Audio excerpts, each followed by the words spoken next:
Habang tumatanda tayo, natututunan natin kung paano maglinis ng mga sugat, magbigay ng paunang lunas sa mga taong nasaktan o uminom ng gamot pag may sakit.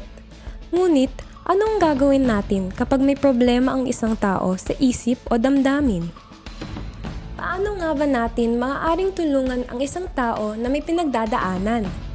Pwede tayong makapagbigay ng tamang pag-aalaga gamit ang mental health first aid o pangunang lunas sa kalusugan ng isip. Ano nga ba ang mga hakbang sa mental health first aid? Ang mga hakbang ay pwedeng matandaan gamit ang acronym na ALGEE o ALGEE. A. Approach o assist someone in crisis.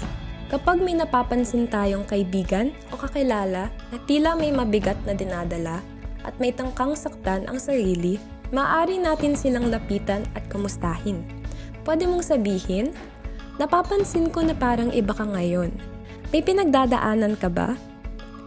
Siguraduhin may oras kang makipag-usap para di mo siya minamadali at nasa loob kayo ng isang pribadong lugar.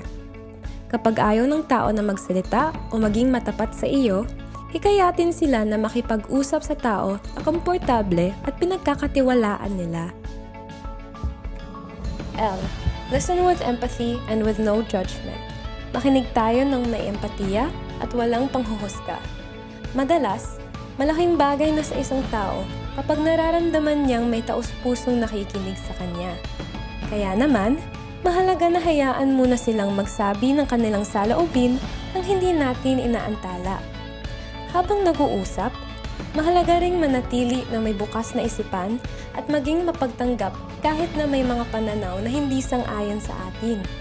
Tandaan, mas mahalaga na magpakita ng empatiya kaysa lutasin mo ang kanyang problema.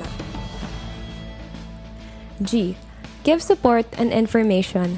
Bigyan natin ng suporta at impormasyon. Pagkatapos nilang magbahagi ng kanilang mga karanasan at saloobin, bigyan natin sila ng suporta. Maaari mong sabihin, okay lang na hindi ka okay. O, andito ako para sa'yo. O, di ka nag-iisa.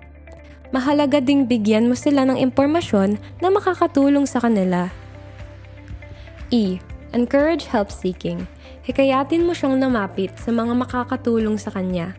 Maaaring ito ay kapamilya, kaibigan, o mga profesional. Kung tilang nahihiya o natatakot, maaari mo siyang samahan para lumakas ang kanyang loob.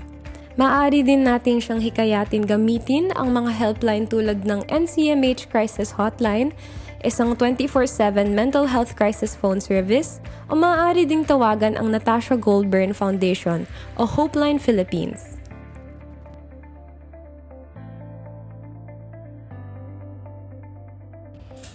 E. Encourage self-help. Hikayatin mo siyang gawin ang mga bagay na nakakatulong sa kanya. Tanungin mo siya kung ano ang mga gawain na nakaka-relax o nakakapagpasaya sa kanya. Yayain siyang gawin ito ng mas madalas. Maaari mo din siyang i-refer sa mga website tulad ng Lusog Isip Online kung saan may mga self-help na resources.